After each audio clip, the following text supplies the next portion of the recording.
तो नमस्कार। इस वीडियो में इंटरमीडिएट बोर्ड परीक्षा 16 फरवरी विषय हिंदी के लिए अति महत्वपूर्ण रस छंद अलंकार पर आधारित परीक्षा उपयोगी प्रश्नों को लेकर आया हूं। दोस्तों, ये सब प्रश्न आपके परीक्षा के लिए मोस्ट इम्पॉर्टेंट हैं, क्योंकि विगत के बोर्ड परीक्षाओं में कई बार आ चुके हैं, इसलिए आप इन्हें याद करके जाइएगा, तैयार कर लीजिए। आपका यहाँ से 6 अंक पक्का हो जाएगा। तो चलिए दोस्तों, शुरू करते हैं। ध्यान से देखिएगा, मोस्ट इम्पॉर्टेंट प्रश्न है। पहला प्रश्न, साजी चतुरंग सैन अंग में उमंगधारी सर्जा शिवाजी जंग जीतन चलत है। अपने चारों प्रकार की सेना को सजाकर शरीर में उमंग धारण करके वीर शिवाजी जंग जीतने चले हैं। इन पंक्तियों में निहित रस है। दोस्तों, इसमें स्थायी भाव उत्साह है, तो रस होगा आपका वीर। इन पंक्तियों में वीर रस है।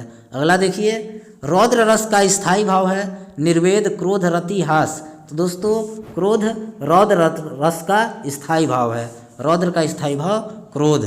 आगे देखिए, आचार्यों ने संचारी भावों की संख्या निश्चित की है 32, 33, 38, 42। तो दोस्तों आचार्यों ने 33 संचारी भावों की संख्या निश्चित की है। रस में कुल 33 संचारी भाव हैं। चौथा प्रश्न देखिए, शांत रस का स्थायी भाव है निर्वेद क्रोध रति हास। तो दोस्तों, निर्वेद शांत रस का स्थायी भाव है। पांचवा प्रश्न, स्थायी भाव को उद्दीप्त या तीव्र करने वाले कारण कहलाता है। आलंबन विभाव, उद्दीपन विभाव, संचारी भाव, स्थायी भाव। तो दोस्तों, जो स्थायी भाव को उद्दीप्त या तेज कर दे, बढ़ा दे, वह आपका उद्दीपन विभाव कहलाता है। छठा प्रश्न देखिए, उस काल मारे क्रोध के तनु कांपने उनका लगा मानो हवा के वेग से सोता हुआ सागर जगा। इन पंक्तियों में निहित रस का नाम है श्रृंगार रस, रौद्र रस, करुण रस, वीर रस। तो देखिए, इसमें क्रोध की बात हो रही है, तो क्रोध आपका रौद्र रस का स्थायी भाव है, तो इसमें रौद्र रस होगा।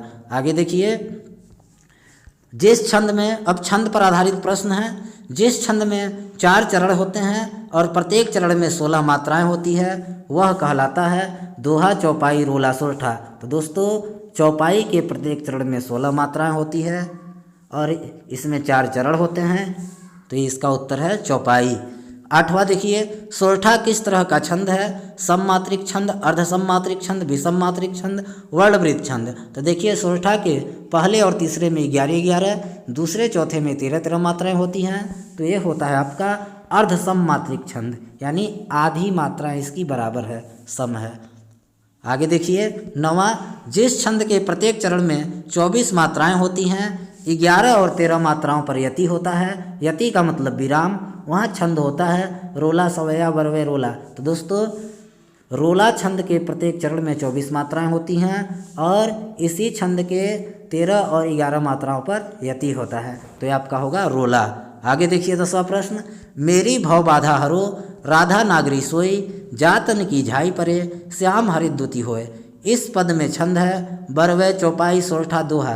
तो देखिए दोस्तों, जब आप इसमें मात्रा लगाएंगे तो इसके पहले और तीसरे चरण में 13-13, दूसरे और चौथे चरण में 11-11 मात्राएं हैं, तो ये आपका छंद है दोहा।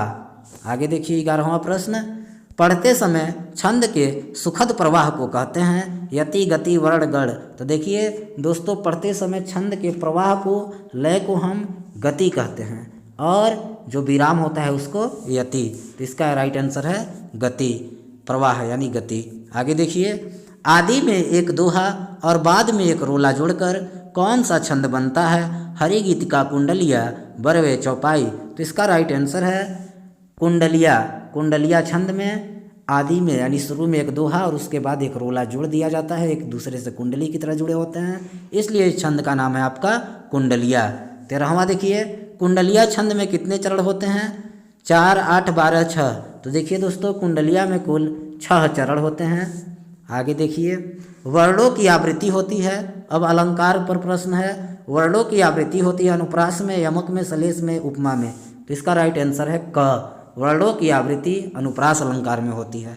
15 प्रश्न, खग कुल कुल सा बोल रहा किसलय का अंचल डोल रहा। उपरोक्त पंक्तियों में कौन सा अलंकार है? यमक, अनुप्रास, दृष्टांत, संदेह। तो देखिए यहाँ दोस्तों, इसका खग कुल, कुल कुल शब्द 2 बार आया है, लेकिन इसके अर्थ भिन्न भिन्न हैं। यहाँ कुल का समूह है खग कुल, यानी पक्षियों का कुल यानी समूह। कुल सा बोल रहा, यहाँ कुल पक्षियों की आवाज़ है, कलरव। तो एक कुल का मतलब है समूह, एक कुल का है कलरव। तो यहाँ पर होगा आपका यमक अलंकार। जहाँ पर एक ही शब्द दो बार आकर भिन्न अर्थ प्रकट करे वहाँ यमक अलंकार होता है।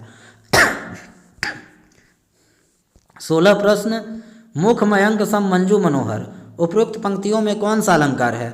मुख मयंक सम मंजू मनोहर, यानी मुख मयंक सम चंद्रमा के समान, मंजू सुंदर, मनोहर और मनोहर है। मुख चंद्रमा जैसा सुंदर और मनोहर है। तो देखिए मुख की उपमा दी जा रही है चंद्रमा से, तो अतः यहाँ पर आपका क उपमा अलंकार हुआ। 17 देखिए, जहाँ उपमेय में उपमान की संभावना की जाए वहाँ कौन सा अलंकार होता है? उत्प्रेक्षा, प्रतीप, संदेह, अनन्वय। तो दोस्तों इसका राइट आंसर है उत्प्रेक्षा।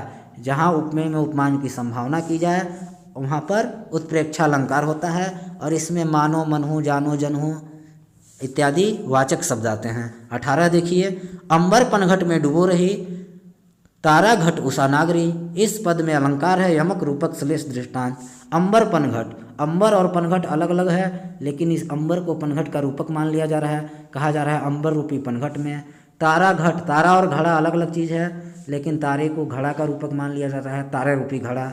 उषा नागरी, सूर्य और नायिका, नागरी मतलब नायिका होता है, अलग अलग है, लेकिन सूर्य को नायिका का रूपक मान लिया जा रहा है। तो यहाँ पर आपका होगा रूपक अलंकार। कौन सा अलंकार? रूपक अलंकार।